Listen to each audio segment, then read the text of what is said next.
Welcome students, welcome to my next video, History SYJC, topic number 11, India Transformed, part 1. In this lesson, we are going to have a brief review of what is globalization and how is this globalization transformed various fields like rural development plans, urban development plans, then means of communication. We shall also deal with economic issues, then BRICS, science and technology, defense affairs, youth-related policies, right to information, and reorganizations of states. So these are few of the subtopics that we are going to deal with in this chapter. Now, my dear students, what is globalization? We all are familiar with globalization. It is something, in a simple word, we say each and every country who comes under globalization, they adopt a liberal policy so that there is no boundary, there are no hindrance for trade, and any country could enter, or there is no restrictions for the country to trade in any part of the world. And let me tell you, India before 1990, India was not in favor of globalization. But after 1990,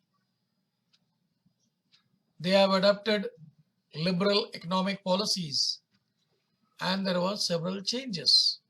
Now we will see what are the several changes were there.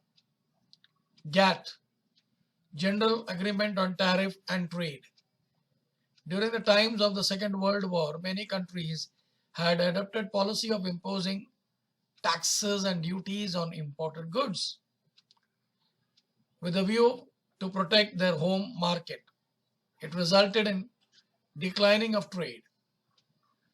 A meeting called at Cuba to discuss this problem, which was attended by 56 countries. It was decided to establish a permanent organization to resolve the problem related to international trade. A legal agreement was signed in Geneva by 23 nations on 30th October 1947. This was known as GATT. The agreement was first multinational trade agreement. GATT gave priority to economic development through production and trade to treat every member countries as most favored nation. An annual meeting of members of the countries of GATT used to be held at Geneva. It was attended by the representatives of the member countries. Each country was entitled to one vote.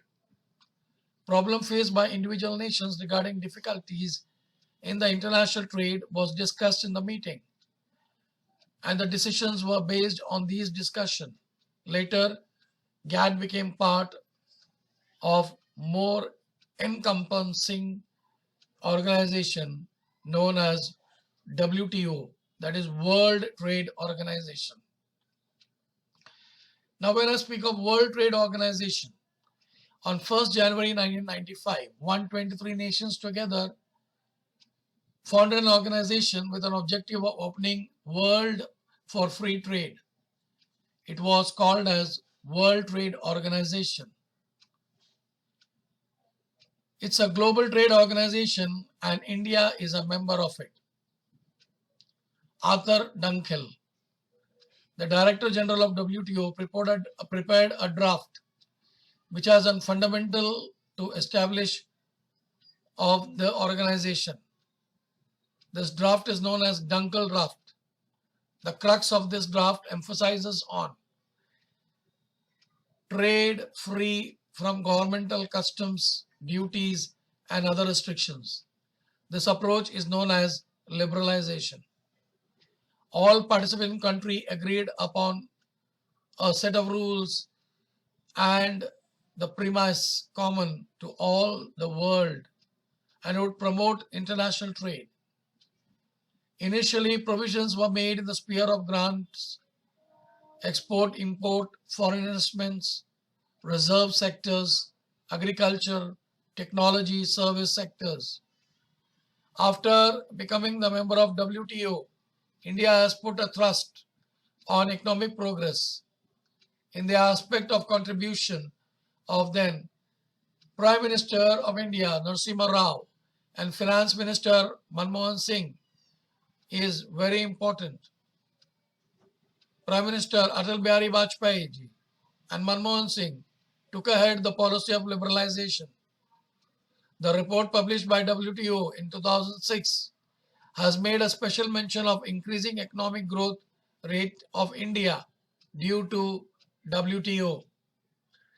Growth in investment, fall in the ratio of population below poverty line, fall in the infant mortality rate, increasing availability of facilities for literacy. As we all know, Kerala has achieved 100% literacy. Potable water, drainage system in India are also mentioned in this report. By adopting the way like simplifying import rules, intellectual property, modifying patent laws, India entered to the global economy. Transformation in various fields. Due to globalization, we find there is a lot of transformation in our nation, not only in our nation, throughout the world. Like, for example, are the roads in our vicinity in good condition? Has the traffic improved? Have the cities improved? Have the communication system become more efficient? Has the defense machinery of the country given priority for upgradation and modernization of defense system? Are the citizens in position to avail of their rights in proper manner? If the answer to these questions are affirmative, then we can assert that the transformation is happening. So let us understand transformation in various fields that happened in our country. Rural development plans. Several plans were made for rural development and which has been implemented so that the rural sector should not be neglected and the balance between rural and the urban development be maintained. The plan that has been implemented in the present are mostly augmentation of the plan and were already operational sometimes earlier. The plans were merged in a new plan. Now we will see why these plans were made. These plans were made to create employment opportunities for everyone with the ever increasing population, which is a major challenge because unemployment is a major challenge for the government. We shall review and take the government in this respect. Pradhan Mantri Rozgar Yojana. Now, as we all know, Pradhan Mantri Rozgar Yojana was implemented to provide employment for the youths, especially educated youths. Ministry of Commerce and Industry and the Government of India started a plan on 2nd October 1993. This plan was meant for creating opportunities for jobs and private enterprises. Pradhan Mantri Rozgar Yojana and Rozgar Hami Yojana was started on the birth anniversary of Mahatma Gandhi. Rozgar Hami Yojana was to assure daily wages to the unemployed agricultural laborers. These are the days when employment of any kind is not available to agricultural laborers.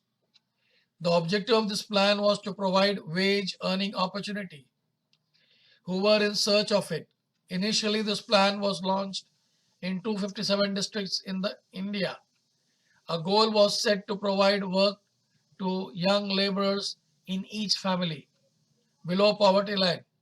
In 2001, plan was emerged in Gramin Rozgar Yojana. In 1998, support to the farmers in difficult times, Kisan Credit Card Plan was started. It was also intended to help farmers to avail funds for essential equipments like seeds for cultivation. Later, insurance facility was offered to the farmers who were having Kisan credit card holders. Now, the next was Swarna Jayanti Gramin Swayam Rozgar Yojana. This plan was launched in 1999. This plan was started for merging various plans together, namely Ekatmik Gramin Vikas Yojana, self-employment program for rural youths, for rural women and children, distribution of modern equipments to rural artisans, Ganga Kalyan Yojana, and plan for to dig 10 lakhs well in 2005 and 2006. There were 12 lakhs 7,000 beneficiaries of Swarna Jayanti Gramin Swayam Rozgar Yojana. Next is Jawahar Gram Samriddhi Yojana. In 1999, a new plan was implemented with the intention to provide adequate employment for unemployed men and women. In 2001, it was emerged as a plan as Sampurna Gramin Rozgar Yojana. Now, Sampurna Gramin Rozgar Yojana and Jawahar Gram Samriddhi Yojana. This plan was made provision for creating opportunities in rural areas of earning wages to provide food grains in exchange of work. In 2004, the schemes were giving food grains in exchange of work was started in 150 districts in the country, which were economically most backward. Measures like water conservation, development of agricultural land was given priority to overcome situation of the famine. In 2006, the scheme was merged into Rashtriya Gramin Rozgar Hami Yojana. Now, the next one is Rashtriya Gramin Rozgar Hami Yojana. The government of India launched the scheme on the national level to eradicate economic disparity, poverty, starvation, and unemployment in rural India. Each family in rural areas were given assurance of at least 100 days work. Till 2008, the schemes were started in 350 districts. Agricultural and livestock. Along with the nation's transformation of agricultural sectors is also getting transformed. According to 2011 census, 50% of the total population in India is engaged in agriculture.